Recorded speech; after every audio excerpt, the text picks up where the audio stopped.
tonight. We wander through Victorian London at night, where the fog is a slow, patient thing, drifting along the Thames, softening angles, and dimming the edges of streets lit by gaslight. We move without hurry. Footsteps, unthreatening and unimportant, carry us past warehouses, chimneys, and the grey ribbon of river water moving toward the sea. The soundscape is steady and low, distant gulls, a far-off bell, the hush of coal settling as a furnace exhales. You are safe to drift, and we will stroll at the quiet pace of a city that never sleeps, but also never hurries. Here in London, sometime in the middle years of the 19th century, the night is not darkness but a textured fabric of glow and mist. We begin by the river. The Thames is a working artery, and at night it breathes slower. Lanterns tremble on the water, lines creak against damp wood, and a watchman clears his throat inside his scarf. A barge nudges past with the soft bump of hull on tide. Over everything, the gas lamps along the embankments wrap the fog in honeyed halos. Inside those halos, soot dances in curlicues you can almost touch. We pause beside a bollard slick with moisture. The rope that loops it is rough and salt-sweet. The watchman nods at us and then returns to leaning, content in the rhythm of a labouring river. This stretch of the Thames carries coal in, bricks in, timber in, it carries refuse and ambitions out. The night shift observes fewer shouts and more murmurs. You hear the rattle of chains being paid out at a measured tempo, a lid clicks on a tin of tea, someone strikes a match with the deliberate care of a person who has done it many thousands of times. On the opposite bank, a cold warehouse window glows. Inside, clerks add columns by lamplight, drafting bills of lading in tidy hands. A kettle sings. Pencil tips are sharpened with pocket knives, ledgers are closed with a palm pressed flat on their covers. The way you quiet a restless book. Even the tall cranes and derricks have a sleep posture. Stooped silhouettes veiled by fog. Metal joints easing under the night's cool breath. The lamps along the quay have been burning since dusk. But some are slow. Some flicker. And the lamplighter returns to coax a reluctant mantle into a steady glow. He carries the long pole with the small hook, the lantern cradled close, the careful steps of an old companion to the cobbles. He is a familiar figure, cap pulled low, woolen coat polished by years of weather, the sweet chemistry of coal gas always on his cuffs. When the mantle catches, the light steadies with a soft hiss, as if the lamp is settling into a dream. The lamplighter does not rush away, he waits 2 measured breaths, testing the steadiness with an eye that knows the language of flame. Behind him, a bakery door opens, and a spill of warm air steps into the fog, carrying the smell of new bread. The city at night is unspectacular, and that is its charm, an inventory of simple tasks done with quiet care. One after the other. Gas pressure is checked, a valve adjusts, a ladder is lifted, a flame agrees. We walk along the wharf's edge, where crates slumber in neat stacks, bound by stenciled marks, ports and consignees, weights and measures. A crate does not mind the damp. It is indifferent to time, speaking only in wood and nail. The fog wraps each stack in privacy. A pair of night porters share a bench and a tin mug, discussing in low voices the unremarkable mathematics of wages and rent. They are not unhappy. The bench takes their weight evenly, the mug returns to warm their hands at predictable intervals. A cat makes its own inspection, tail-like punctuation behind it, and decides the porters are acceptable. Further along, a customs man stands at an open door, lamplight laying a rectangle across the cobbles. He writes a small number on a slip, tears it cleanly, places it in a tray. He is not impatient, he is a stone in the river, and the night water moves around him. In this harbour of unglamorous tasks, the soul finds rest. Nothing here demands you to hurry, only to proceed. We approach a bridge. Its arches feel older than the hour. The fog turns each lamp into a lemon-pale moon, in a row of moons, each the size of a gloved hand held at arm's length. Carriages cross with a sound like a shrug, leather on iron. iron on stone, hoof on wet. A boy with a basket of newspapers, tomorrow's early sheet, dozes on the steps. His cap has slipped, his breathing is precise, the bundle of papers is a pillow that rustles faintly with the tides of his chest, downriver. Another bridge answers this one with a single blink of lantern. As if bridges also have their own conversation through the night. When the wind shifts, you smell ship paint and apple peelings, penny loaves and tar. The city is not a crowd tonight, it is a handful of faithful stations, each tending a steady flame. Beyond the wharves, chimneys rise like blunt pencils. The factories do not sleep. They only change their cadence. The day shift is a long sentence, the night shift is a hum. Articulated by pistons and belts. By flywheels that keep their promises. Coal is fed into furnaces at a pace chosen for endurance. A foreman with a wool scarf counts quietly, 1, 2, 3, then signals another shovel. The rhythm never climbs high, it walks on level ground, somewhere inside. A steam engine paces its room. It is meticulous, sympathetic, and predictable. When valves sigh, it is not distress but relief.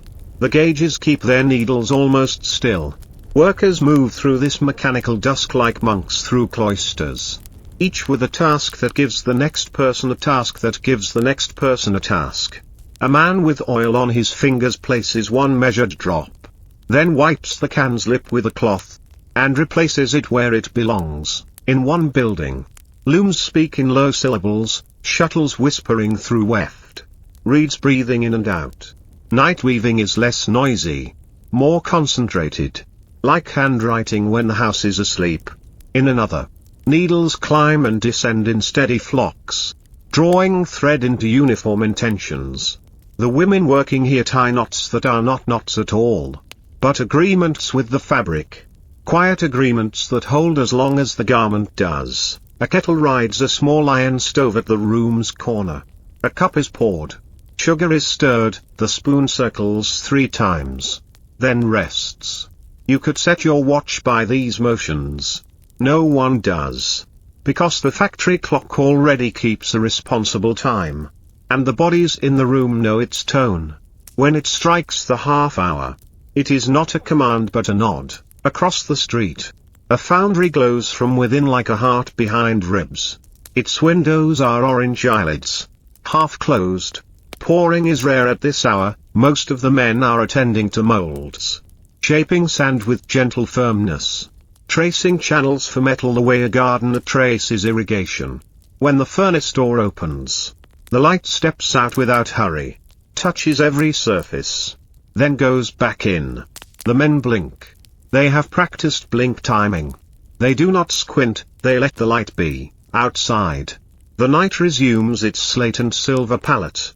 Firelight in London at this hour is not spectacle, it is governance. It keeps order among materials. It whispers that iron will behave if you treat it with consistency.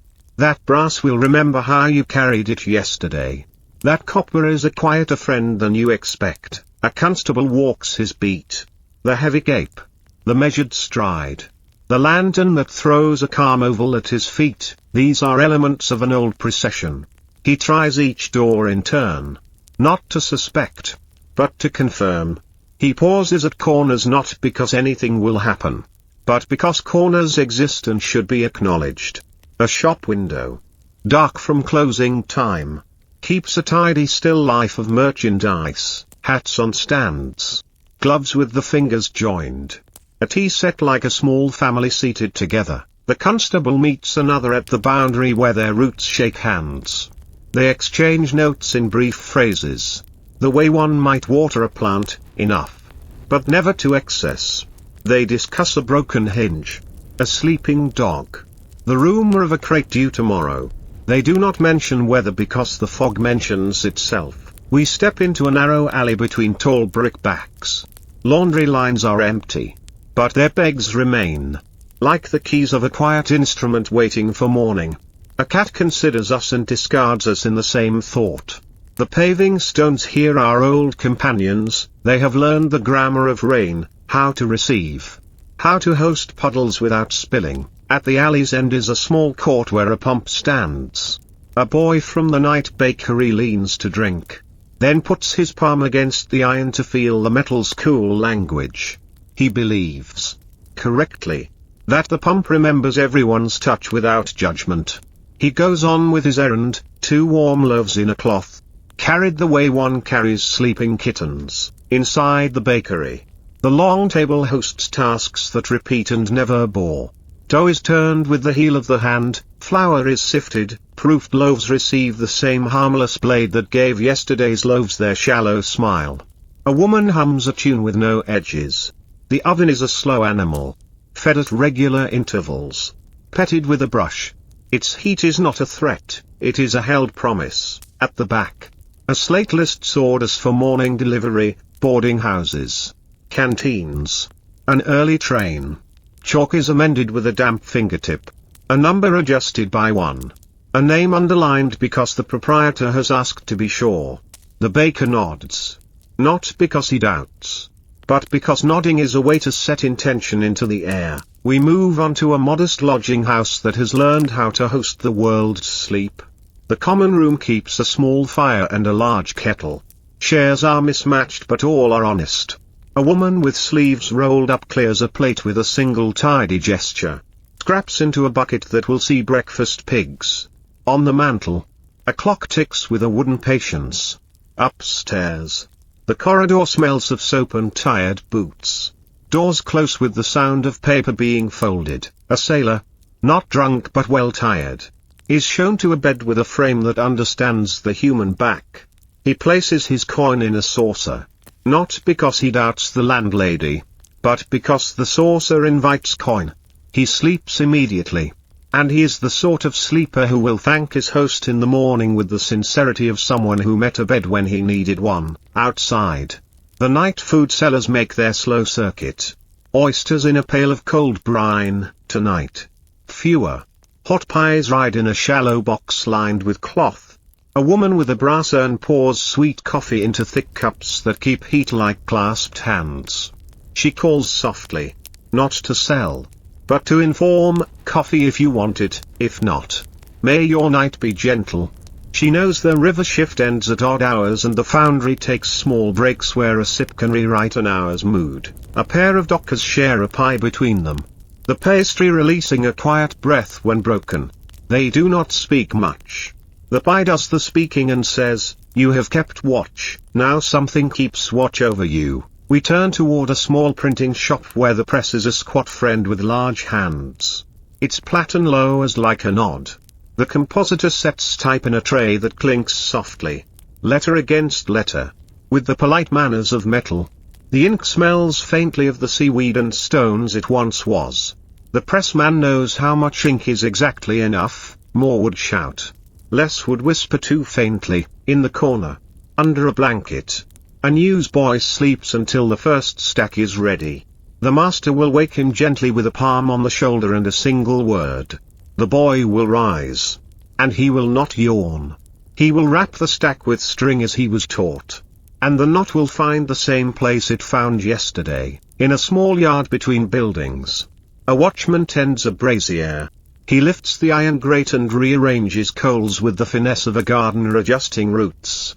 Each red tongue of heat has a personality that he respects. He says nothing aloud, but his method is a conversation. Coal responds predictably to patience.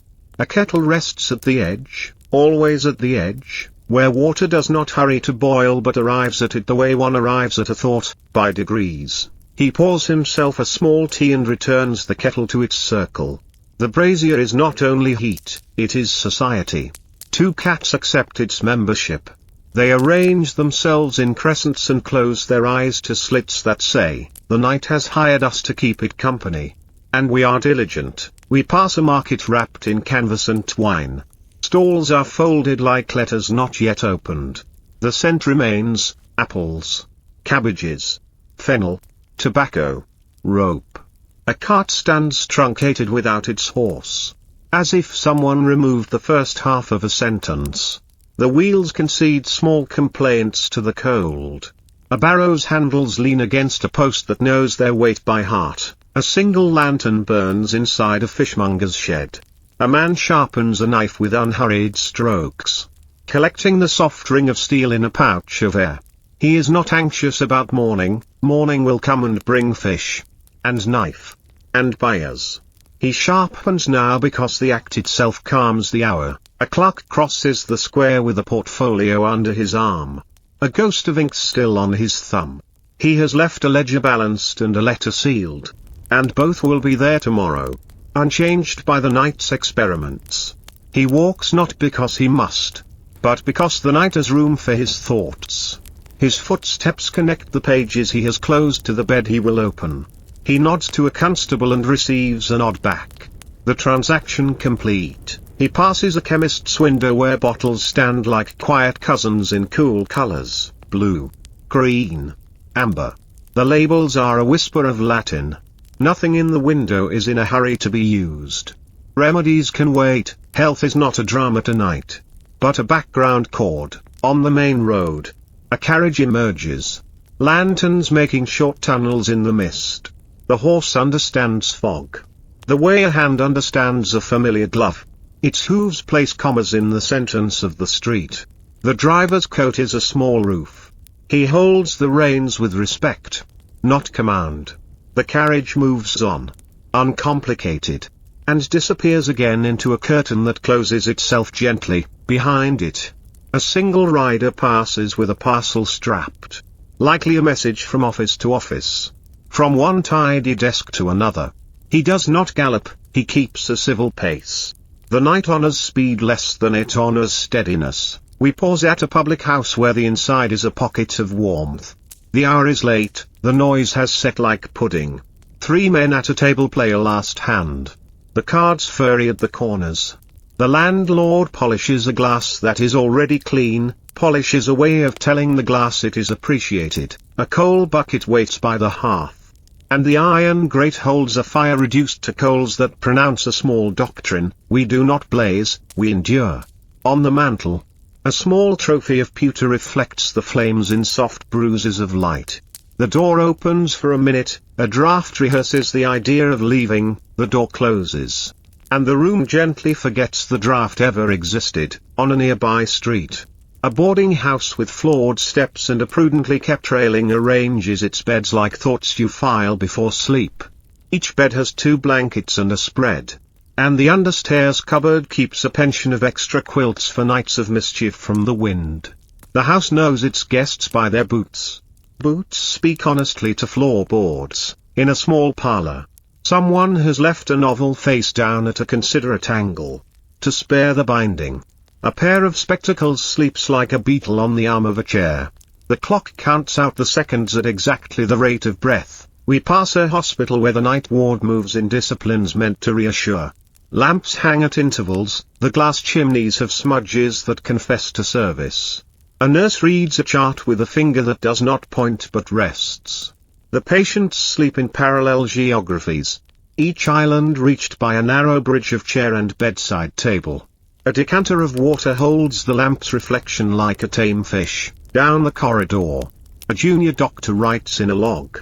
He composes in neat lines the day's small victories: a fever declining, a cough softened, a wound that closed so quietly it embarrassed the bandage with its good manners. We move past the workhouse on a hill where windows glint as if the building had picked up handfuls of starlight and kept them for itself. Inside, the dormitories are a province of blankets, socks drying on lines like little flags, and the steady hush of many breaths. A matron checks a list. Her pencil is dull on purpose. Sharp pencils can sound impatient. She notes that soap and candles will need ordering, then puts the book away because there is a confidence to the night that even lists cannot improve. A small telegraph office hums with the most delicate tempo, clicks like respectful knuckles on a door. The operator sits upright, eyes on the needle, hands a poised alphabet. He listens to a far place telling a near place something so brief and precise that the fog cannot find it to muffle. He writes it down and hands the slip to a messenger who will not run, but will reach. The wires overhead wear beads of moisture, a necklace the city loans them on nights like this. A drop lets go, divesting itself of height, and dissolves into the road with the stoicism of physics. We stroll along a parade of shuttered shops. A pawnbroker's display has been enshrouded, but a violin shape persists through cloth. A stationer's window keeps a regiment of pencils, calmly aligned, whose cedar scent you can nearly hear. At the haberdasher, ribbons coil like sleeping cats. Nothing in these windows wishes to be dramatic, everything is content to wait for morning to ask polite questions and receive polite answers. At a watchmaker's, a small constellation of pocket watches lies under glass, each with its own idea of midnight. The watches would argue if they could. But they cannot, they can only measure. And they do so diligently. The river welcomes us again. One of the city's bells speaks the hour in slow syllables. The sound carries like warm bread. Across the water, someone closes a loft window. The latch makes a syllable that does not argue with the bell. A lighterman guides his small craft along the bank with a pole, body moving with the modest grace of practice. He will tie up. He will coil rope. He will damp his lantern with 2 fingers. And he will think nothing of it because that is how these hours are done. The coal yard near the rail sidings keeps heaps as carefully cut as loaves. Each pile has a character, this one shiny and eager, that one matte and thoughtful. The tallyman notes deliveries in a book that will never be famous but will never lie. His pencil is short from honest service. A boy with a cart learns the art of distributing weight so the cart will not argue with him. He takes pride in a balanced load. Pride, at this hour, is a soft blanket, not a trumpet. We pass a schoolhouse. Its windows dark except for the custodian's room. He sits with a small lamp and a newspaper 2 days old, which he reads with undiminished attention. He has wiped today's chalk from the slates, he has aligned the desks in small parades, he has set the sticks of chalk like short candles on the sill. He turns a page and scratches an eyebrow and thinks possibly about nothing at all. On the blackboard, a sentence remains, a grammar exercise that will be erased in the morning. But tonight it offers the room a quiet subject and a gentle predicate. In a cloth mill, the night maintenance crew cultivates quiet health in machines. Belts are inspected, pulleys wiped, pillows of lubricantry filled. A man with a stethoscope of wood listens to a bearing speak its small truths. The loom, relieved from its stale obligations, rests with threads slackened, sleeping strings across a frame that has always kept its shape, and always will if respected. The foreman records a note, replaced leather on idler pulley, tightened set screw on third frame, oiled shuttle race. He does not over-explain. Machines prefer brief, accurate sentences. Up a narrow stair in a tenement, a seamstress has permitted herself a late hour with a hem. The candle is shaped by thrift, it remembers every evening it has already served. Her needle goes in and out at a speed learned from lullabies. On the sill, a saucer with a crust of sugar stands ready for the occasional brave fly who mistook winter for summer. The window sweats gently. She inhales, knots, bites the thread, folds the work, and rests her hand on it. A good piece does not ask for applause. At a cabman's shelter, one of those small green boxes with windows like spectacles, the door opens for tea. Drivers come in without fuss. Caps removed. Voices warm to a low flame. A pot of stew confesses a hint of time. Bread is cut without ceremony. The talk is of roads and fairs. Of a horse with a small prideful trot. Of a fog thicker upriver and thinner down. The shelter is not a secret, it is a promise that some corners of the night are entirely practical kindnesses. The first postcart of the very early morning makes its appearance. It's canvassed tight. Its box painted an honest color. It draws up to a sorting room where clerks with clean aprons lift sacks whose weight is opportunity and geography braided together. They sort with movements that speak of long patience. Letters from Bristol, from Edinburgh, from towns with names that taste like salt. A stamp falls, then is recovered, then carries on as if nothing was interrupted. On a shelf, a cup of tea cools to a temperature that perfectly fits a human mouth considering first sips. The clerk who owns it knows exactly when that will be. And the cup does not argue. A small church keeps a candle in the chancel. As if the building has a heart that declines to stop between services. The verger pads through. Checking doors. Smoothing a cloth.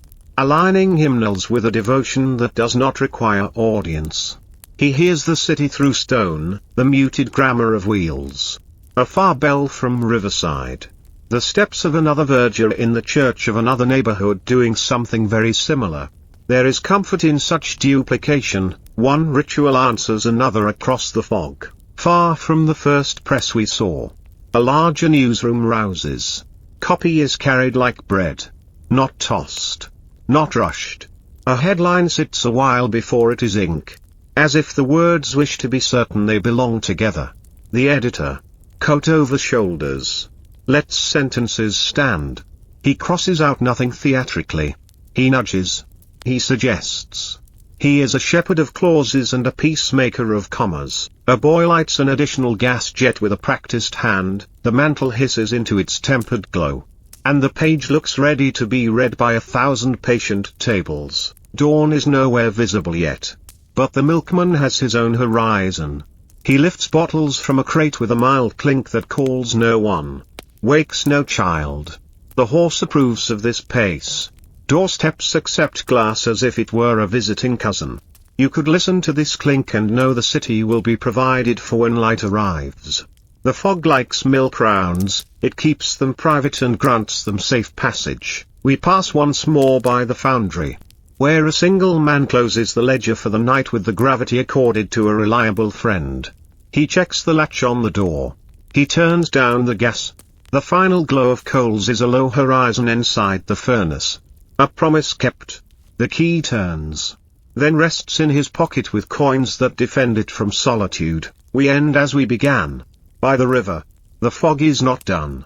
But it is satisfied. Water moves with the purpose of tides. Not of men. A gull scribbles a white line in the grey. Lamps still burn but think about stopping. The city is not asleep, it is at that soft hour when its eyes are closed but it knows the room. If you have sleep to find, it is here in the accounting of small labours, the comfort of repeated tasks, and the firelight that governs without scolding. The railway sidings keep their own lullaby. Wagons sit in modest rows. Buffers kissing with a felted thunk whenever a shunter's lantern invites them to move. Steam loosens its shoulders in faint sighs from an engine at idle. The cab lamp a small domestic star inside the iron. A porter checks couplings with gloved fingertips. Counting links the way a bead string counts prayers. He does not rush the count, Steele prefers exact numbers to quick ones. Beyond the fence. The fog holds its breath to listen, near the sidings. A coalman measures a delivery to a bakery that wakes before the rest. His scale, elbowed into a patch of steady ground, behaves well under a practiced hand. Each sack rises, considers, and agrees to the indicated weight. Chalk makes short, useful notes on the wagon's sideboard, today's language written in white dust. The horse leans a shoulder against the collar in a way that says, I understand mornings. And I approve of them occurring only once per day. The gasworks keep an eye on the city from behind brick walls and round-bellied gas holders. Valves turn with gentlemanly reluctance, pressure dials hold a polite middle. A stoker draws the furnace door open just enough to make a tidy adjustment. The light that escapes is not theatrical, it's the glow one sees in a well-run kitchen when the soup has behaved. The foreman marks an entry, blots it, and closes the book as if putting a child back to bed. On the main thoroughfare, sweepers appear like considerate thoughts. Their brooms, damp with the night, draw long sentences of cleanliness down the center of the road. A cart follows, wheels murmuring approval. The sweepers speak very little, content with the plain success of each pass. Doorways nod to them. Lampposts nod, too. Even the fog nods, thinning slightly to observe good work. A constable unlocks a blue police box and leans inside to write. His breath ghosts the glass for a moment, then accepts the correction of air. He logs uneventful rounds with the grateful clarity uneventfulness deserves. The pencil leaves tidy, grainy tracks. A caller's bell hangs ready and does not ring. He pockets the key, adjusts his cape, and resumes a route that fits him like a coat cut by a steady hand, downriver. Billingsgate hums under its breath. Crates wait with twine tied in courteous knots. Men in caps stamp feet in place. Not to hurry time but to keep toes companionable. A clerk with a lantern checks a list and then checks it again. Not from doubt but from tradition. When the first boat's nose in, the market will lift its voice, for now. It subscribes to a whisper that even seagulls respect. An omnibus materializes with the serene inevitability of bread from an oven. Its lamps tunnel a path nobody else needs. Inside, a handful of passengers look like parentheses enclosing private thoughts. The conductor, wool-wrapped and punctual, taps the ceiling twice before a gentle start, as if waking a polite animal. Hooves make tidy notes on the page of the street, at the back of a narrow shop. The watchmaker keeps the city's smallest orchestra. He winds a spring as carefully as one might wind a memory back to its beginning. Lenses blink from his work table like modest eyes. A clock on the wall tests a chime, a small rehearsal that satisfies it. The watchmaker roils a pivot with a drop that knows its purpose and then sits to hear all the ticks reach a peaceable agreement. In the post office, a shelf marked to be called for holds envelopes that have learned patience. Each carries a name like a lantern inside. The clerk aligns them by alphabet, then aligns them again because he enjoys the moment a straight line appears where chaos had a chance. A rubber stamp breathes a soft syllable onto card after card.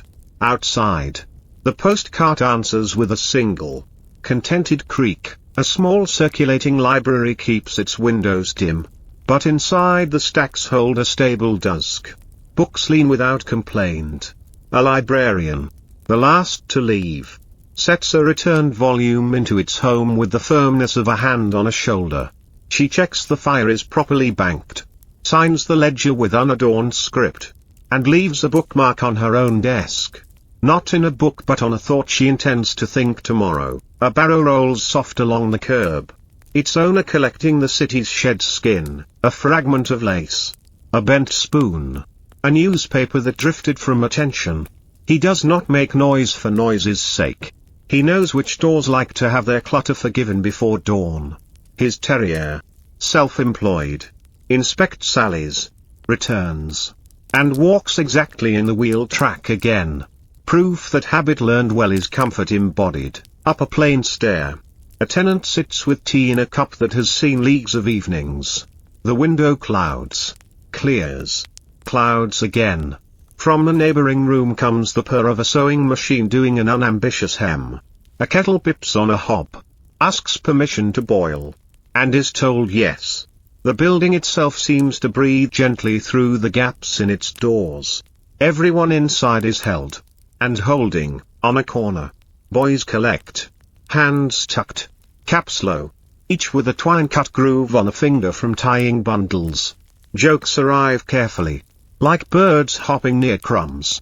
A foreman distributes stacks according to distances the lads know by heart.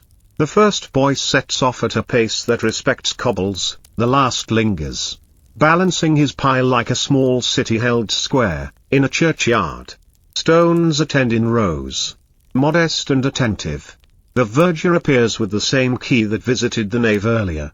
He checks a gate, smooths a wrinkle in the path, and pauses to listen to the lightest scrape of squirrel on bark. He smiles at nothing in particular, which is sometimes the most accurate smile. Two constables meet where their beats overlap. All quiet, says one, which is both a report and a blessing. All quiet, says the other, reflecting the blessing back. They exchange a note about a shutter not quite true on Cinnamon Lane. One will mention it to a carpenter who speaks fluent Hinge. They go on. Lantern ovals sliding forward like slow coins. In a printing room, the form is locked. Ink is right. Paper stacked like folded fog. The pressman's hand rests on the bar the way a sailor rests on a rail, familiarly, not possessively. He pulls, and the press agrees with the disciplined bow. pages land. Future breakfasts find them. And the city will soon read itself in today. A hospital porter steers a small cart along a corridor that prefers wheels to feet at this hour. Fresh linens, bandages, a jug of hot water that persuades rather than scalds.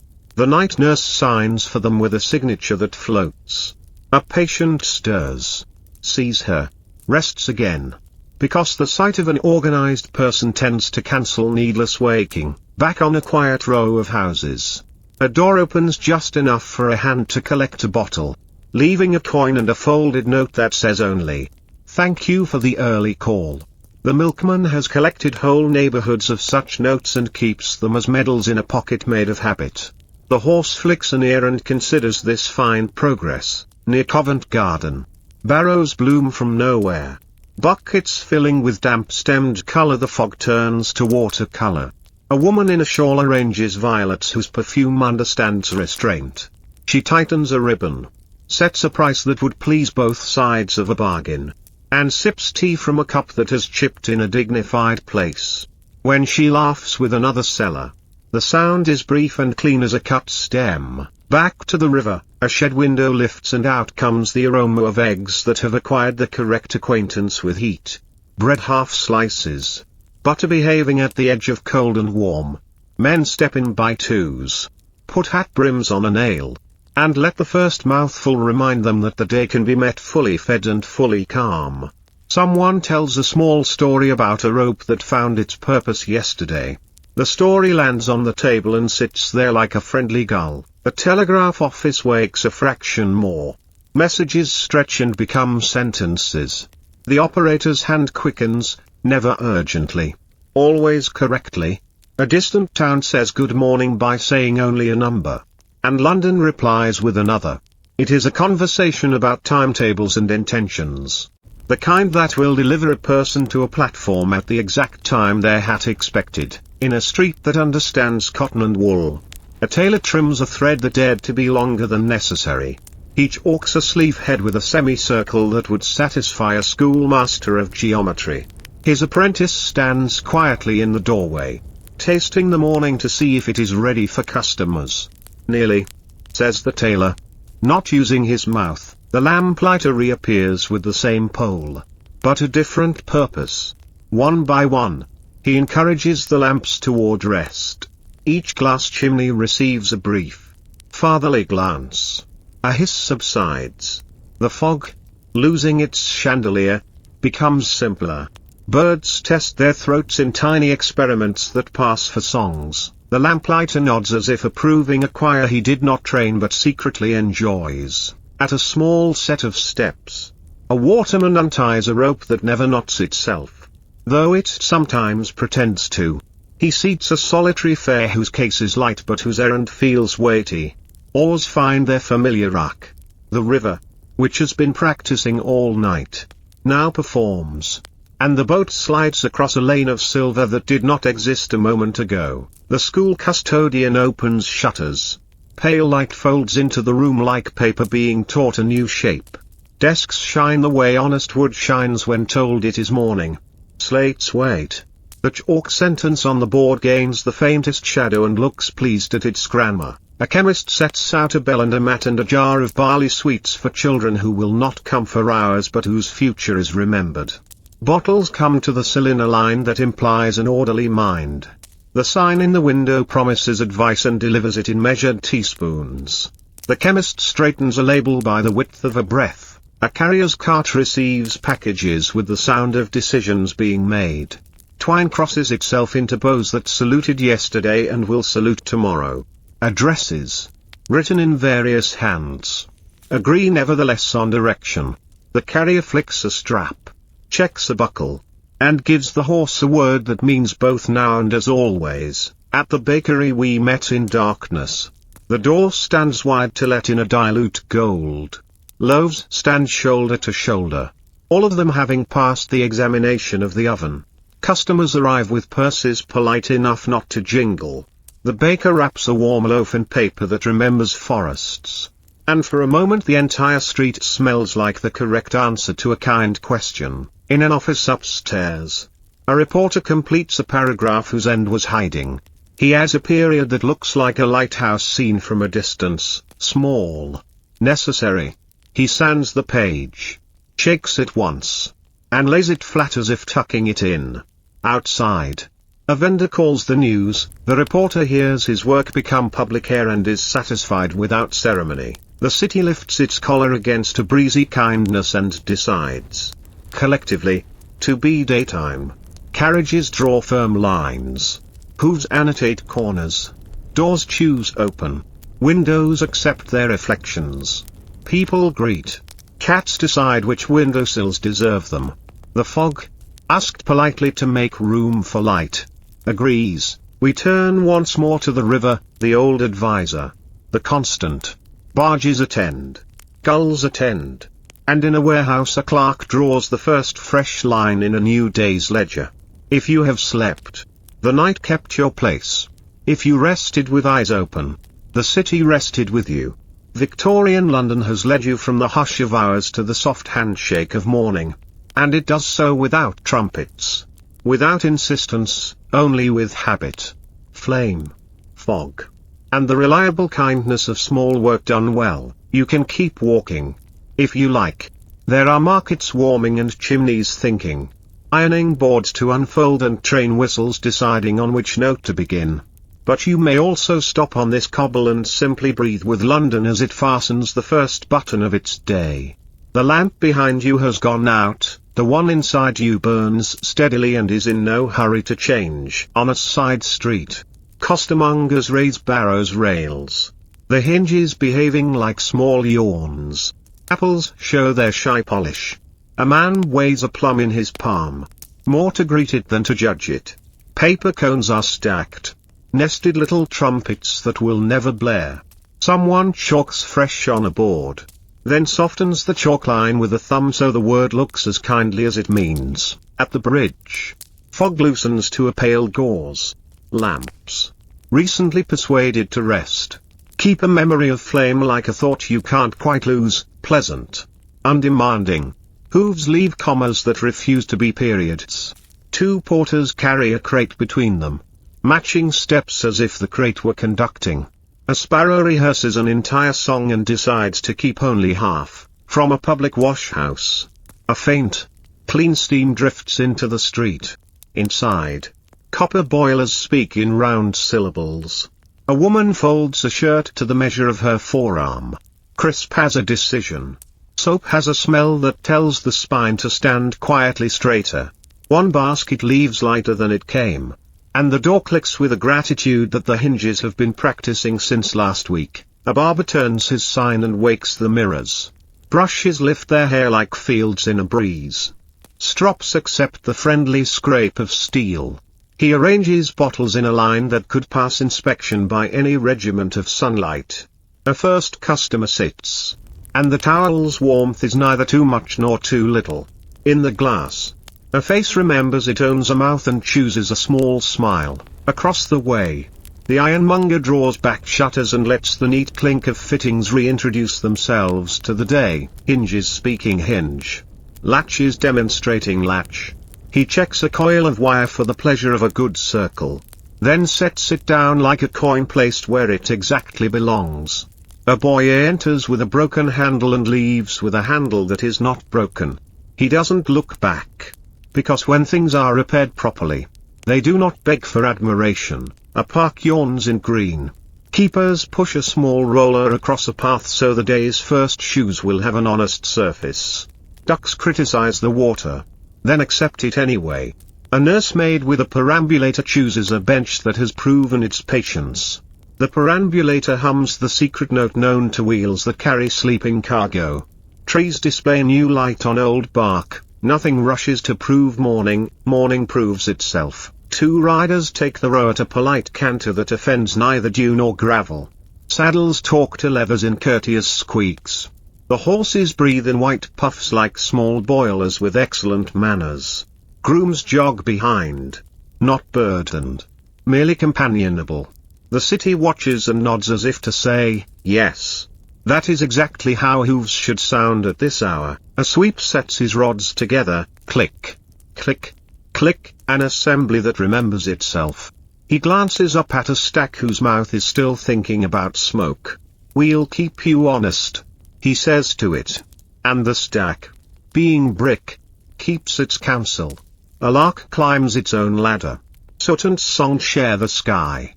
Unconcerned, in a modest hotel, a bell for breakfast is rung with 2 gentle taps. Cups align like well-behaved children. Eggs report a quiet success when tapped with a spoon.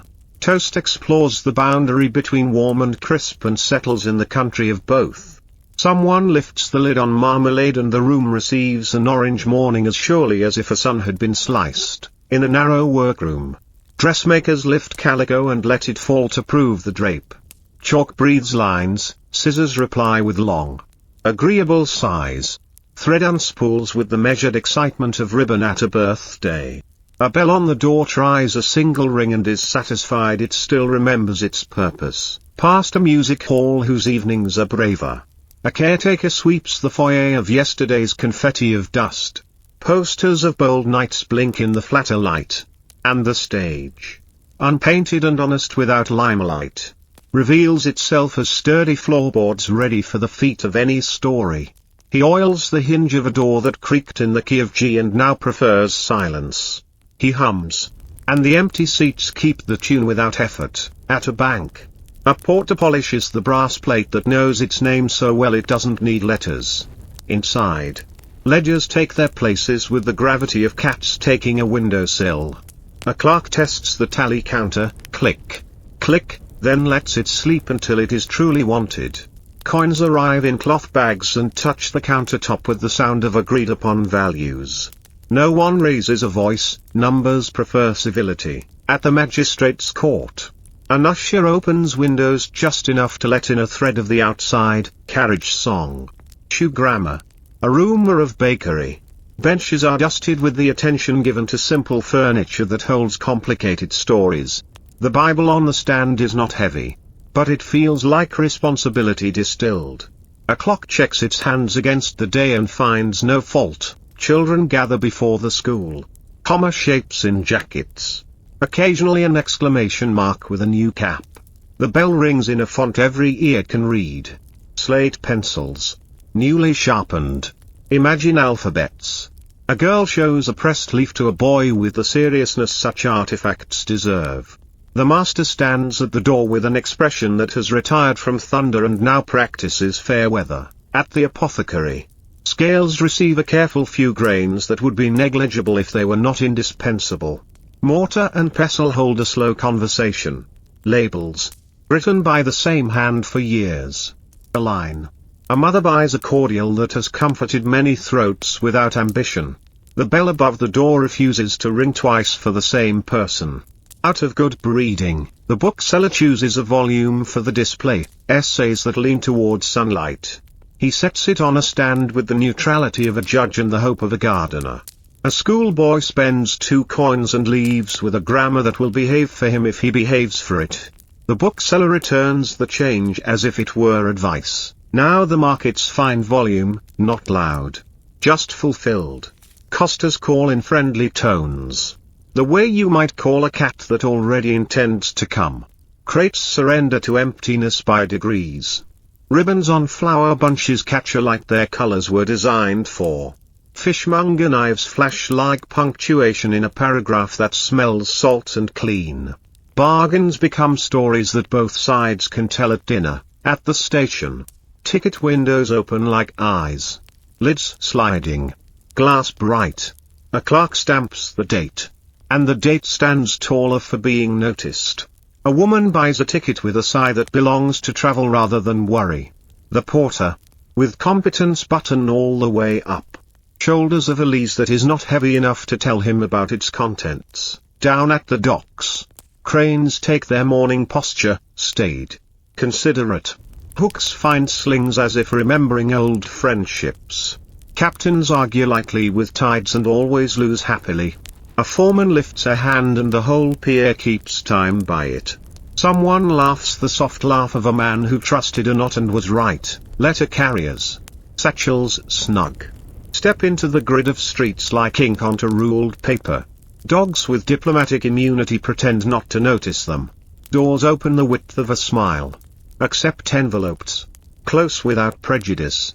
The city receives its own words back from itself and grows quieter inside for having spoken. The tailor pins a sleeve while the client stands with the careful stillness of a man being measured for patience as much as cloth. Pins nip. Wool yields. Chalk suggests. There, says the tailor. Meaning not only seam but posture. The client nods because some yeses are structural. At the brewery, dray horses blink under harness that knows every buckle by touch. Barrels test the ramp and decide to roll with perfect manners. Malt lingers in the air like last night's story told back as compliment. A drayman pats a flank the way a blessing is given, freely. With no invoice, the telegraph office graduates from murmurs to staccato sentences. Names. Times. Tallies. The choreography of trains. A salute from a port. A whisper from a mine, converted faithfully into taps that agree everywhere. The operator's pencil finds its way across message pads as if it had studied the geography overnight. A cabinet maker draws a plane and the bench accepts curls of oak like small sleeping cats. Glue pot warms to a kindly temperament. Tenon greets Mortis with recognition rather than surprise. He sets a clamp and gives it a quarter turn that lands like a note held exactly long enough. A museum caretaker lifts a velvet rope with ceremonial unceremony. Galleries breathe out the night and inhale footsteps to come. Cases shine in their glass discipline. A marble bust continues to consider the same thought it considered yesterday and will consider tomorrow. The caretaker dusts a plinth with a cloth that has memorized the weight of dust. Rails chime. Wheels concur. Conductors exchange nods, which count as signatures in this jurisdiction. Passengers sit with the intent to arrive rather than depart. Someone reads the paper upside down correctly, which is a kind of magic only mornings perform. Back at the oven mouth, the baker draws the last batch for breakfast. The spatula whispers praise along each crust. A child on tiptoe receives a heel, hot enough to juggle between hands, and learns a new respect both for bread and for heat. The door thumps closed. Not final, just content. A map seller flips the sign and clips to his door a map of London that pretends to contain it. Customers will trace fingerpaths to adventures that the streets already know by heart. He smooths the paper the way a sea captain smooths a chart.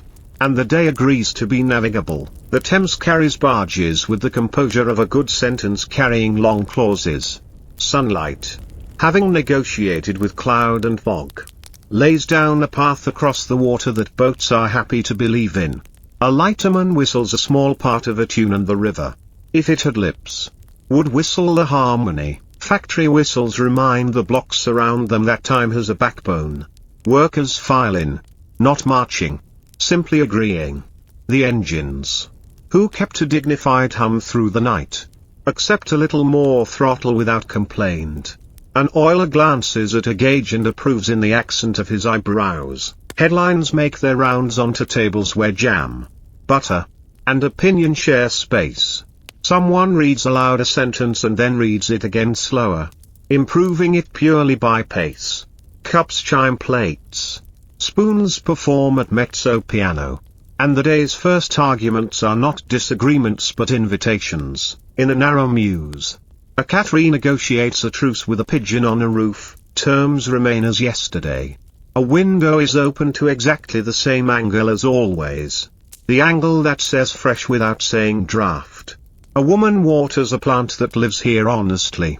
The plant thanks her by being unremarkably green, which is all anyone has asked of it. The city, now properly awake, fastens itself, doors latch with confidence, signs swing to readiness, schedules adopt the upright of 9 o'clock even if 9 is not yet here. And yet, if you listen, the night's slow grammar lingers like a kindly accent. The lamplighter's footsteps still echo in the idea of the street. The watchman's brazier still warms the memory of a yard. The river still keeps the beat it started in darkness. If you are rising now, you rise into a place prepared by patient hands. If you are resting a little longer, the city will not take offense. It remembers how to be quiet even while speaking. How to move without hurrying you. Victorian London. In fog and factories and firelight that has become daylight. Offers the same promise it gave at midnight, small tasks done well. In order. With kindness, along a terrace of shop fronts. Shutters sit tied back like sleeves. Crockery speaks its small porcelain consonants from within cafes. A boy with a delivery basket practices the art of doors, knock. Step back. Hand over. Nod, a choreography inherited rather than taught. Steam drifts through transoms. Taking on the flavor of tea. Oatmeal. And the brief exclamation of bacon, at the stationer's. Stacks of foolscap and envelopes stand like calm snowdrifts. The proprietor rubs a soft eraser between finger and thumb until it gives up a pink dust the counter forgives. Pen nibs gleam in rows that respect rank and file. A clerk fills an inkwell with the gravity of a priest pouring wine, the surface trembles. Then finds level, paper weather settling toward fair. The pawnbroker lifts his sash window to the day with a rope that knows each pulley's whim. Behind the counter, tickets are ordered by alphabet and patience. A woman sets down a violin with the care musicians safe for sleep, its voice will wait here. Tidy and safe. The broker writes a number that promises a reunion at a reasonable hour in a reasonable week.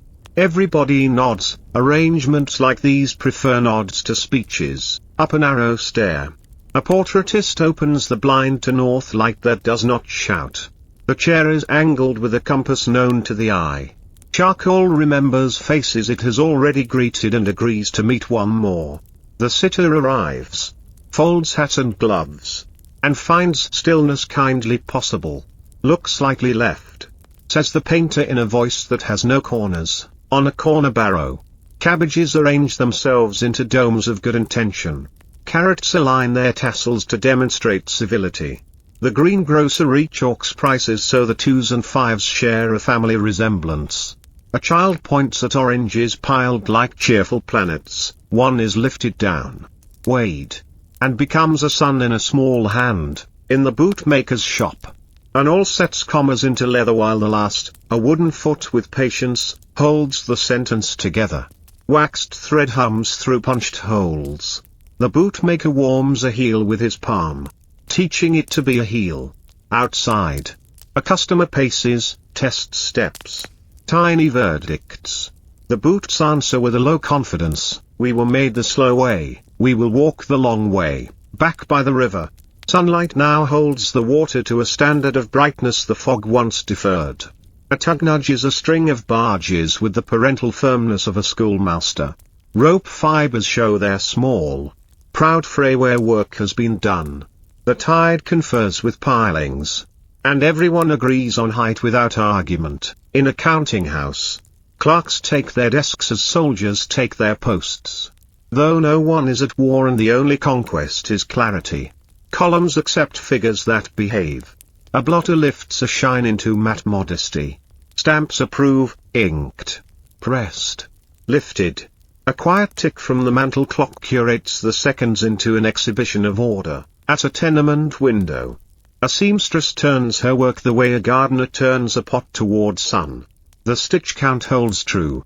She leans toward the pane and half closes her eyes to judge color against daylight. Blue remains blue.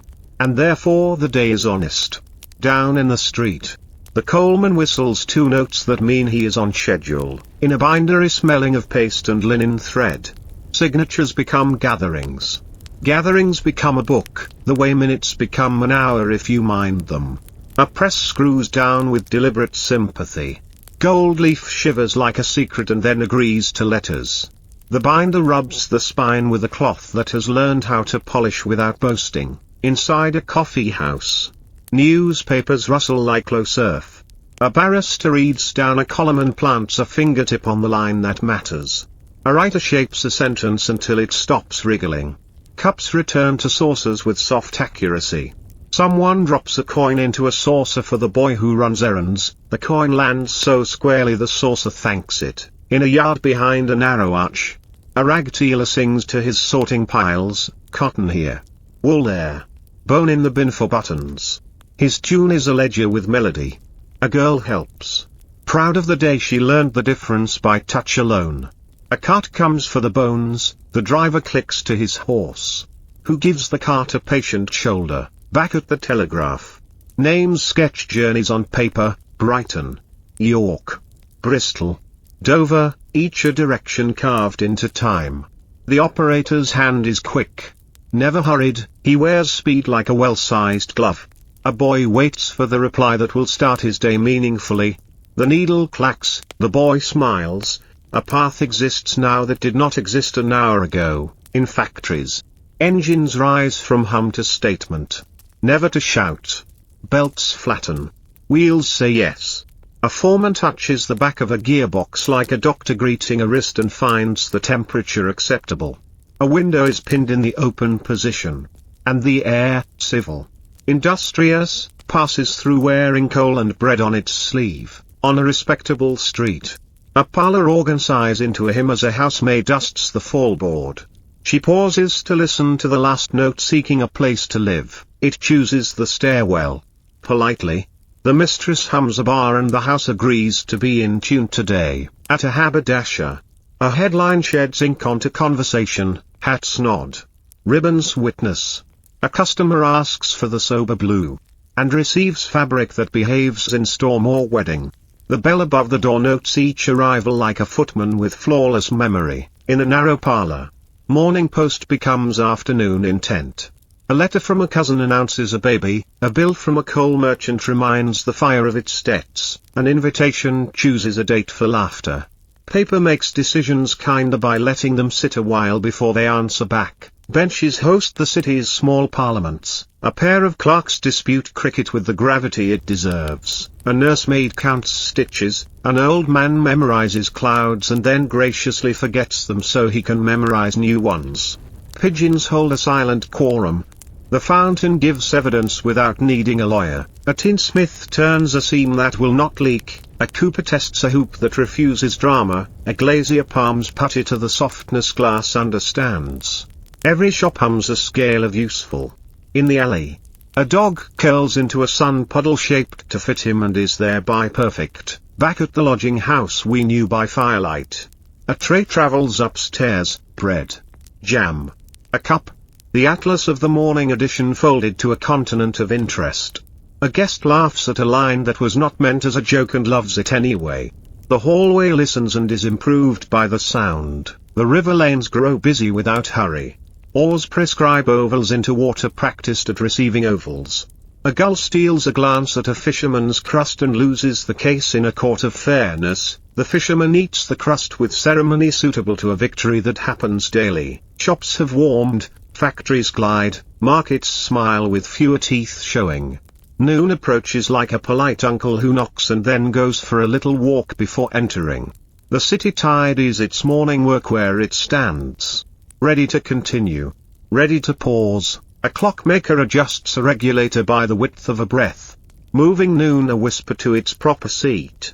He listens, an ear applied to the case the way a father listens at a nursery door. There, he says.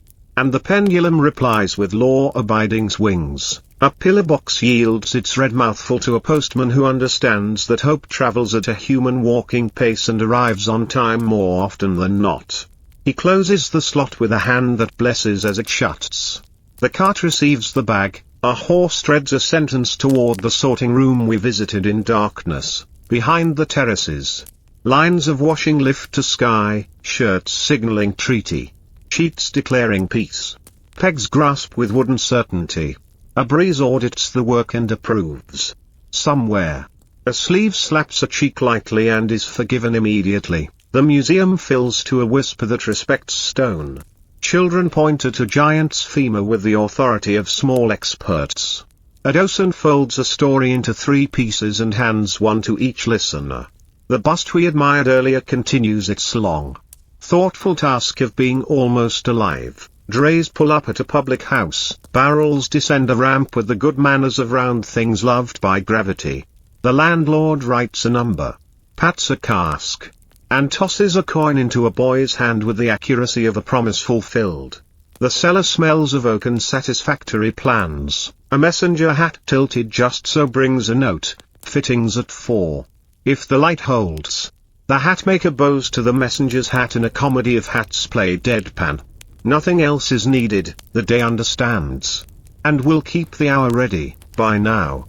London is in the full, considerate motion of a machine built from neighborhoods, habits, and hands. Nothing races, everything proceeds. If you close your eyes, you can still hear the lamplighters' morning steps and the watchman's coals. Open them, and you'll see bread break cleanly, threads hold, letters depart, and the river, tireless and approving, write its silver sentence toward the sea, along Fleet Street. Carts choose their lanes as if lanes were manners. Printers' boys trot with proofs tucked like warm loaves. A clerk lifts his eyes from a ledger and sees a sky becoming properly blue in places and politely grey in others. He approves of both. In a chandler's shop, tallow and beeswax rest in ranks that smell faintly of fields and kitchens. The proprietor inspects wicks with the air of a man reading good news.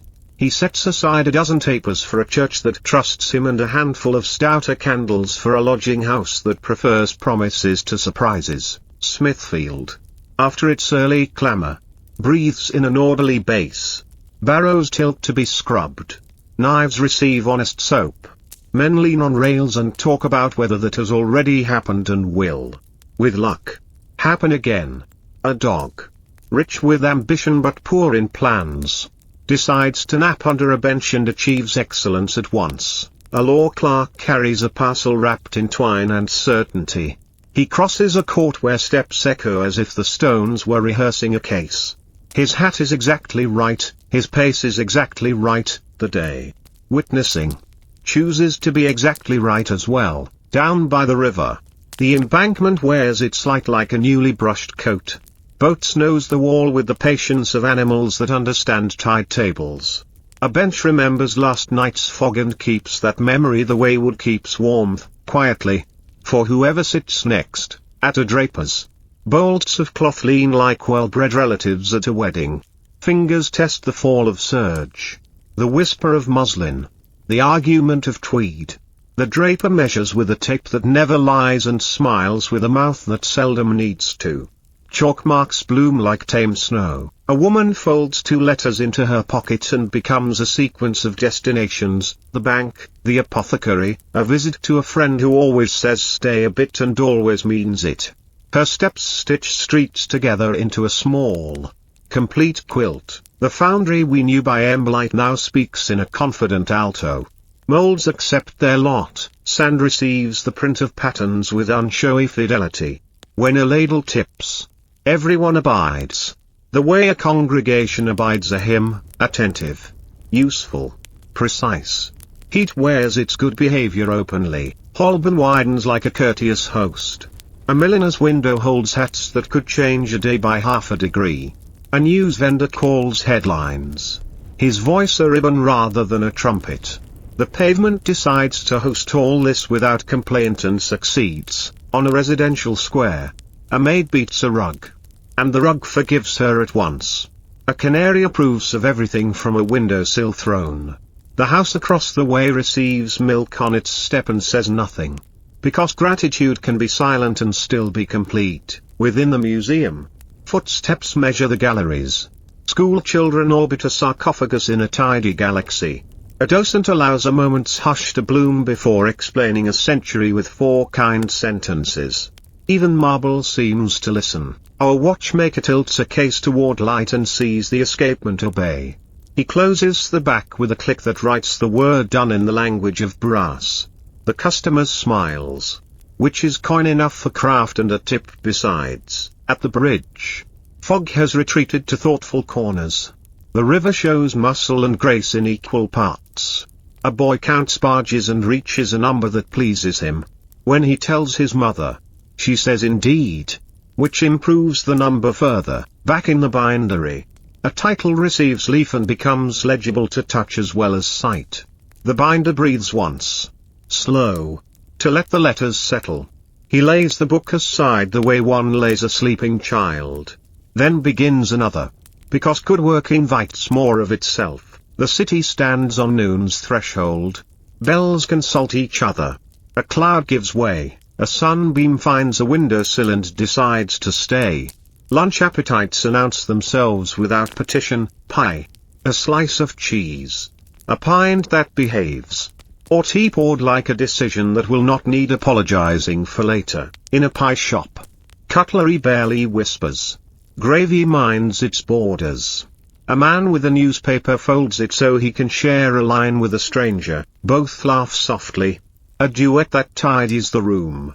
The landlord wipes a table that was not dirty and makes it more not dirty. Back at the sorting room, bags from pillar boxes arrive like small, red-mouthed seas. Clerks route the currents to distant coasts of street and suburb. The room thinks in lines and lanes. The horse outside flicks a tail to mark time and approves. Cabinet makers coax dovetails. Engravers teach copper how to keep a story. A photographer opens a skylight and invites the day to stand still. Each trade gathers its noon like water cupped in a steady hand. In the park, benches host lunches unremarkable and therefore excellent. Children invent rules for games that never needed them and then obey with devotion. A gardener trims an edge to the line only a gardener can see. The river lays clauses toward the estuary.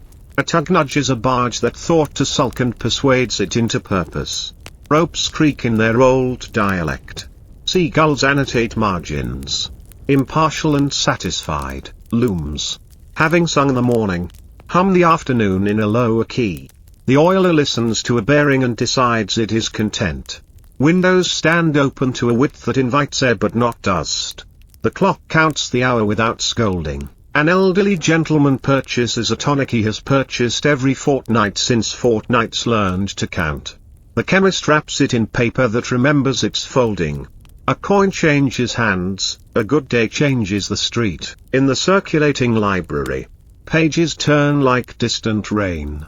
A girl finds the exact book she hoped for and is surprised anyway. The librarian stamps the card with a sound that validates the entire enterprise of reading. The greengrocer's oranges move from pyramid to memory. The ironmonger sells a hinge that will correct a door's opinion of itself. The milliner places a ribbon with the accuracy of a compass and the mercy of a lullaby. Wires begin to prefer short messages again. Arrived. Tomorrow. All well. The operator's hand settles into the satisfied efficiency of a day nearly balanced. The needles keep their polite percussion. In a yard behind his modest house, the lamplighter checks mantles, trims a few, replaces one, nods to another. He eats a heel of bread and a wedge of cheese with the deliberation of a man who signs for light. His pole leans in the corner like a slender friend ready to walk. Workshops cool their voices. Doors latch to a degree that means later. Ledgers close with the flat palm we have seen before. As if quiet were a paper you smooth. Drays return lighter and pleased. A cooper tests a cask for bragging and finds none. Hops linger in the air like a story you told properly. A boy sweeps the threshold and discovers he likes straight lines. Stalls fold like tents in a dream deciding to be a room again. Coins finish their day's travel with no regrets. A last cabbage becomes dinner in a basket already imagining steam. Light bruises into bronze along the Thames. Oars flip coins of glare, peers collect them without envy. A bell speaks the hour to anyone listening and to many who are not.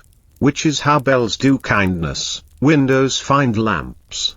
Curtains remember how to be dusk. Cats mark a change of shift on sills. A coal scuttle comes nearer to a grate with a wink of iron on iron. Supper thinks itself into existence, and here he is, our patient lamplighter. Stepping into streets he knows by heartbeat. The pole rises, the mantle accepts persuasion, a hiss becomes a halo. One lamp. Then the next. Like stars taught to appear in sequence so as not to alarm the dark. Inside the public house. Not noise but company. A violin in the corner tunes a single string and decides against a performance. The room claps anyway. In their heads. A plate of something steamy finds its person. Words take coats off and hang them tidily. In the yard we remember. Coals nest into themselves. The watchman arranges them with the same care he gives to ours. 2 cats reclaim their crescents. The kettle resumes its role in a drama where nothing happens and everything is improved. Across warehouses, small lamps bloom on desks. Columns realign. A letter begun at noon is finished at dusk and sounds wiser for the delay. The clerk seals it, sands it, and lets it rest like bread cooling. Fog pads back. This time as house cat rather than lion. Lamps draw soft circles on stone. Footsteps accept membership in these circles without conditions. A carriage passes. The horse content to draft the night's first sentence. Engines return to the key we know, endurance. Not bravado. Oil finds the place it found yesterday. A foreman signs the book and writes. All satisfactory. Which is the highest compliment machinery can receive. The lodging house lays a log on a temperament already right. A traveller counts the coins that will still be his tomorrow and finds the number acceptable. He eats bread that cracks politely and drinks tea that reminds his throat it is cared for. The office keeps 1 lamp and 2 good ears. Arrived late, safe. Storm cleared. Home soon. The operator's pencil nods these into being and leaves them where morning will find them useful. A verger checks a latch and leaves it not quite shut. Because a person may need the shape of quiet more than the shape of sleep. A single candle keeps its assignment with the dependable theology of flame. Tide turns with the authority of habit. Lanterns freckle the water. A lighterman hums the same bar he hummed last night and will hum tomorrow. Not because he has no other tunes but because this one belongs to the river and is best borrowed. Streets soften their edges, doors temper their voices, windows hold small planets of gaslight inside. The city, which did not rush the day, will not rush the night. It arranges itself into chapters we know by heart: watchman, cat, kettle, lamp, fog. If you're ready to sleep, London will walk you to your door at a pace that forgives the day and anticipates rest. If you aren't, it will loan you a lamp and a little fog and a route where cobbles remember your step. Either way, the factories will breathe evenly for you. The river will keep count. And the firelight will govern kindly. Shops finish their sentences. Blinds descend like polite eyelids.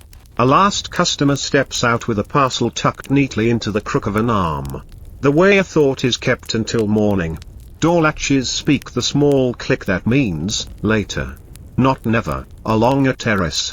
Supper moves behind glass, steam fogs panes, silhouettes lean toward bowls, cutlery keeps a civil rhythm. Curtains draw to gaps the size of courtesy. Admitting a stripe of gaslight the street accepts without comment. In a room above a shop, an accountant tallies a final column. He blots a figure, nods once, and closes the ledger with the palm press that ends a day gently. He sets the pencil beside the book like a bookmark for numbers. Then lifts the sash half a hand to let in the night's calm. On the bridge, lamps hold their patient halos. The river below rehearses a midnight whisper early, just to be sure of it. A pair of lovers stroll without timing themselves, the city keeps time for them. So they are free to keep nothing. The green hut welcomes boots and stories. Tea pours thick and kind. A stew admits potatoes, onions, and the quiet wisdom of time. Drivers talk in the key of enough and soon and good. And the shelter remembers every voice without repeating any. Back at the works, doors breathe out a low orange sigh and then shut. The foreman writes spanked in the margin, underlines once, and pockets the chalk knob he always pockets.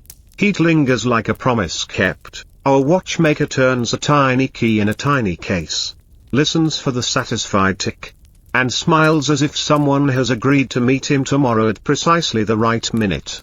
He pulls down the blind, straightens a chair by the width of a breath, and leaves. Gravel paths dim to a quiet gloss. A fountain keeps a thread of water for the sake of the night birds. Benches, having carried noons and afternoons, consent to carrying dreams. A fox writes a sentence on the lawn in narrow paw prints and signs it with a tail. Arrived. Better. Tomorrow earlier. The operator taps these small mercies into being. He caps the ink, trims one wick, and lets the needles drowse into scattered dots. As if Morse itself were yawning, bells consult again and agree, midnight. The sound steps carefully through streets and along water, touching shutters, hats, and the backs of sleeping hands with the same even kindness. The city does not change posture, it simply acknowledges the hour. A constable tries shop doors, lifts a latch to test, lowers it to trust. His lantern draws an oval of amber that keeps pace with his step. He meets a colleague at a corner and trades 2 facts and 3 courtesies. The facts will be remembered. The courtesies are remembered already. The lodging house breathes through its banister. Boards accept the soft complaint of a guest returning late, and forgive him. In the common room, the fire has learned how to be small without becoming less true. A kettle does not boil, it waits. A readiness rather than an event. Thames water wears the sky's darker coat. Lanterns stipple it with a grammar of dots the tide can read. A lighterman loosens a line, leans the pole, and lets the current decide the first sentence. He will write the second. Inside a riverside store, sacks sit square, barrels heel to heel. Crates confess their stencils to anyone interested in fonts and ports. A night clerk initials a paper and rests the pencil in the crease of a ledger as neatly as a bookmark in a favorite page. In her attic, the seamstress folds the last garment with a palm that smooths creases and hours in the same motion. She knots the thread, bites it tidy, pins the needle to cloth where morning will find it, and blows the candle to a small, agreeable smoke. A porter sets his cap on the peg that has learned the shape of it. He rubs a boot toe with a handkerchief and improves it by a shade only he would notice. He sits, closes his eyes, and lets the chair offer its honest shape to the human shape it was made for. The dairy yard is a geometry of pails and carts.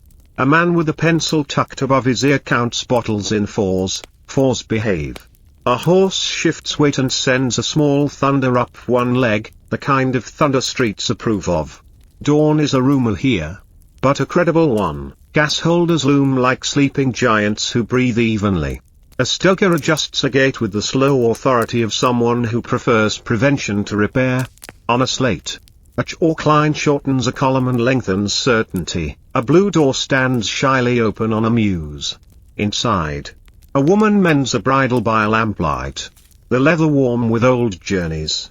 The awl pierces in a steady, helpful rhythm.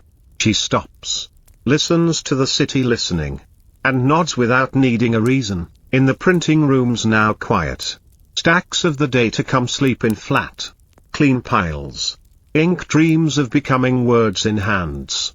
On buses, at tables, the press, washed and still, looks younger by a year. Coal glows nowhere and everywhere at once, holding dark light within itself. A rake leans at an angle that suggests mathematics. A night cat surveys the heaps and pronounces them correct by lying down. Stone cools, wood warms, glass keeps the moon in little ovals. The verger, satisfied earlier with latches, sleeps. The candle does not. Its flame practices patience at the exact height patience prefers. In a narrow passage, puddles keep flawless mirrors of lamp and brick. A stray sheet of newsprint settles flat upon one and decides to be a lid instead of a boat. Somewhere a lock clicks with the modest pride of a mechanism used well. Mattresses settle, pillows sign treaties with necks, blankets draw a careful horizon across sleepers. Not all are asleep, nurses and stokers, constables and clerks, but even wakefulness has its quilt, routine laid over purpose. Edges tucked in. A small boat pulls up to steps where a lantern has been expecting it. A message passes from one careful hand to another. No one counts the minutes. The tide has already done that work, and done it kindly. At Cornhill a breeze rehearses, finds the pitch of the street, and settles on a soft key. Signs creak in a neighborly language. A shutter, left slightly insincere, taps once. The building forgives it. The mill's engines decline to sleep fully, they prefer a paragraph of hum to a period. A watchman listens with a stethoscope of wood and hears consent in the bearings. He writes all steady and then stands a minute longer to let the phrase become truer. Back at the wires.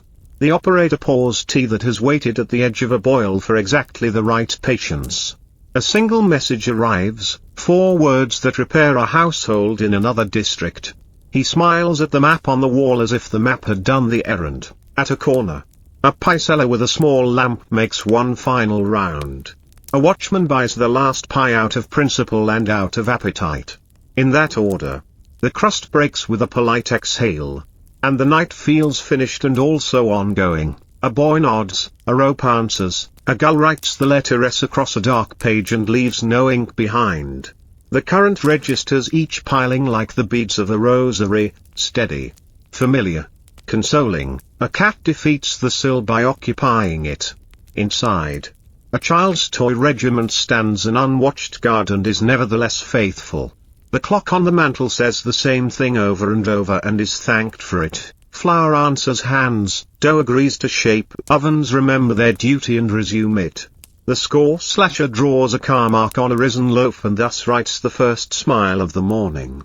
Heat reveals itself as hospitality, bottles clink the soft syllables of provision. A horse nods at a corner it knew yesterday and will know tomorrow. A boy walks beside the cart to learn the turns. The timings, the names of doors that like a quieter knock, our lamplighter returns. And stars go out in careful order. Each hiss subsides like a thought concluding. The street receives its softer grey and looks well in it. Down river. Boats nose in with shy clatter. Voices warm from whisper to murmur. Knives confess their edge to stones and are forgiven. The day quickens not with speed but with certainty, somewhere. A church bell speaks one bright note. Then another. Not yet the hour, just a friendly clearing of the throat. Windows lift, lungs lift, the city takes its first practiced breath of the new morning. If you're still with us, choose a cobble you like. Let it be the place where one night's story hands you to the next day's. The fog loosens. The fire thinks of breakfast. The river lays down its silver sentence. And the factories remember your sleep and offer their hum to carry what remains of tiredness away. You can walk on or you can sit a while, either choice is exactly right. London, tutored by fog and governed by flame, will keep the hour for you until you are ready to begin it. And when evening returns, the lamps will rise again. The watchman will tend his coals. And the city will open another quiet chapter at the pace of breath, inside the bakery. The peel slides under a loaf the way a bookmark slides under a page. Crust answers with a small, approving crackle. A girl dusts the counter with flour. Draws a smiley line with one finger. Wipes it away for neatness. And feels better for having made it first. At the dairy, today's dates line up like polite soldiers. Bottles fill the crates by 4s, chalk notes subtract themselves as each crate departs. The horse leans into the collar, a conversation without words that ends in motion. Rails hold a pearl tone, the city's early neutral. A conductor counts punches in his ticket clipper. Not as pride, just as habit.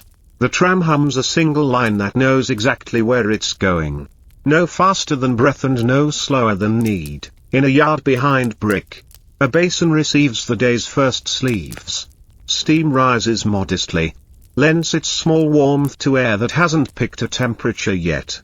Pegs wait in a tin like tiny, eager beaks. Pages hang from strings in a geometry of commas. Ink goes from wet to ready while a boy blows gently. Not to hurry it, only to keep it company.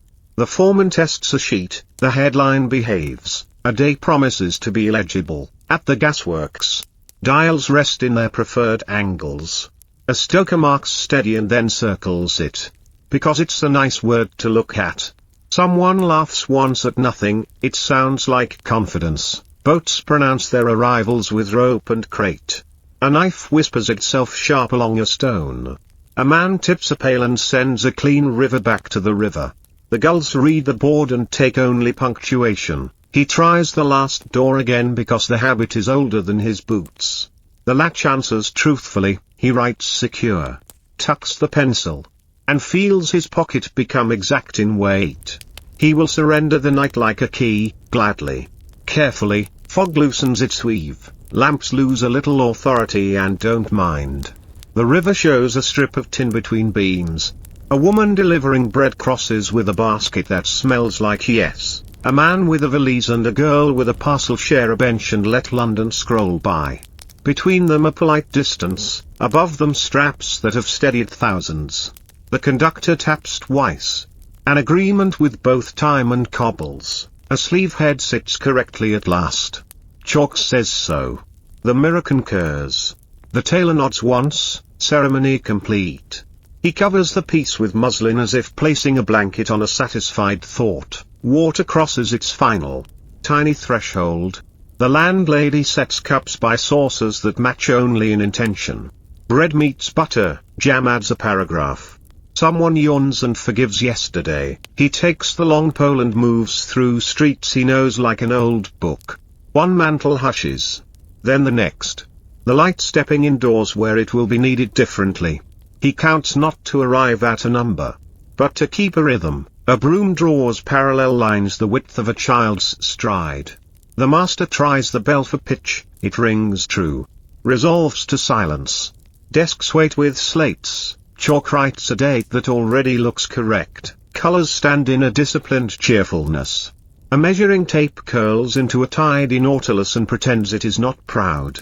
The proprietor relishes the small click of a perfect draw. At the forge, the fire has opinions but no temper. The smith turns a rod until it loses its memory of straight. The anvil speaks one syllable repeated carefully. The new hook agrees to its purpose. Powders become parcels with a twist of blue string. Labels in one steady hand promise exactly what they can promise. The doorbell attempts an over-eager ring and is forgiven. Satchels ride hips as if born there. The horse arranges its hooves to fit the street's idea of mourning. Envelopes pass into doorways like messages between friends who never shout. The glass over the studio rinses itself in pale. A canvas with yesterday's underdrawing isn't impatient. Brushes stand like small reeds by water. The painter breathes and finds the day usable. Cups turn right side up. And the room admits that it can be kind to anyone who sits down. The first pot rests on a trivet that knows heat and never complains. Sugar waits the old-fashioned way. Tugs practice soft brass notes against the bank. A barge rehearses a turn and then performs without audience. The water takes applause in ripples that don't show off. In the counting house, figures behave and align, subtractions accept their fate. A clock sands a total and breathes on it once to watch the powder lift in a small weather of approval. Barrels descend a ramp in obedient arcs. A boy at the block wedges a chalk where gravity prefers downhill. Gravity takes the hint. The foreman raises two fingers, careful now, and careful happens. Grass gives up its sparkle inch by inch. Boots choose the path. Grateful for gravel. A bench warms half a degree and declares itself open for confidences. The librarian checks the clock against her trust, both agree. She lifts the latch and admits readers, who spread across tables like thoughts across paper. The hush is not an order, it's an invitation. A bolt unfurls, the fabric teaches air how to fall. Hands listen with fingertips. A length is cut, scissors draw a smooth horizon. The off-cut becomes tomorrow's cleverness. Pouring's done, molds rest. A worker notes sound beside three numbers. Boxes them in graphite. And underlines once. Heat steps down its ladder rung by rung without smoke or fuss. A passenger descends to a skiff. And the oar writes a precise curve on the river. An apostrophe in moving script. The ferryman nods to the current and to the morning. As if both were co-workers, pins bloom along a bodice like patient stars. The client breathes in and out, the seam decides on its final address. The mirror keeps confidence, up a stair. A boy hands a proof through a door. Receives a coin. And a thank you too large for the job. He pockets both with the gravity children use for adult transactions and goes down 2 steps at a time. Quietly, smoke rises straight enough to be complimented. A sweep's brush makes one last promise to the brick and withdraws. Soot settles into a bag that knows its place in the world. Bells consult, agree, and tell the quarter then the hour. Lunch appears like a good idea already shared. Streets do not hurry toward it, they arrive together. Forks continue their treaty with plates. The landlord replaces salt before anyone asks. A woman reads 2 lines from the paper to her neighbor, they keep both lines. Messages shorten to essential bones, received. Proceed. Confirmed. The operator caps the ink and looks at the wall clock as one looks at a colleague who has done good work. Horses borrow the shadow from a lamppost gone dark. A driver adjusts a trace by a hole's width. A fare lifts a hand, the day nods everyone into the same sentence. A small card, repairs return Thursday, sits with more authority than its size deserves. Inside. A loop waits on a folded cloth. Time keeps itself. But the shop enjoys helping. Afternoon tilts toward evening, the Thames takes on its metal language. Gulls are punctuation, commas when they settle. M-dashes when they cross. A bell decides to be generous and rings long. Stalls retreat into carts. Chalk rubs itself away with a sleeve. Coins find pockets that will take them home. A carrot rolls once and is rescued from philosophy. Back he comes. As reliable as grandma. Lamps resume their stars. Dusk becomes legible. A child counts aloud. Misses 1. And does not mind. Coals arranged, water near boil. 2 crescents of cat reappear. Resumes signed without negotiation. The watchman tests the night with one breath and finds it acceptable. Footsteps annotate stone, lanterns put halos on the margins. The river begins its longer paragraph again. Moving toward the estuary like a sentence that never runs out of things to say. Belts lower their voices. Gauges settle into evening attitudes. A foreman writes all satisfactory as if autographing the day. Glasses touch with a sound that respects glass. Laughter stops before loudness. Heroics stop before boasting. A violin plays a tune that knows when to end. One candle within keeps its tiny whole sun. A step creaks because wood tells the truth. Someone sits. Says nothing. Receives everything that nothing can give. Arrive dawn. No trouble. All love. The operator stacks the slips. Aligns the corners. And feels the hour exchange hats with the next. A clock closes a day with the palm press that says, enough. He turns the lamp lower until the mantle becomes a moon. He leaves. And the room keeps its promises in the dark. Water carries everything it always has, boats, lights, rumors, sleep. A lighterman hums the bar we know. The city answers with fog making up its mind and lamps refusing to hurry. The key turns. Not proud. Simply right. Inside. A chair receives you, a kettle considers boiling and waits for your say-so. Outside. The watchman stirs coals. The lamplighter finishes his round.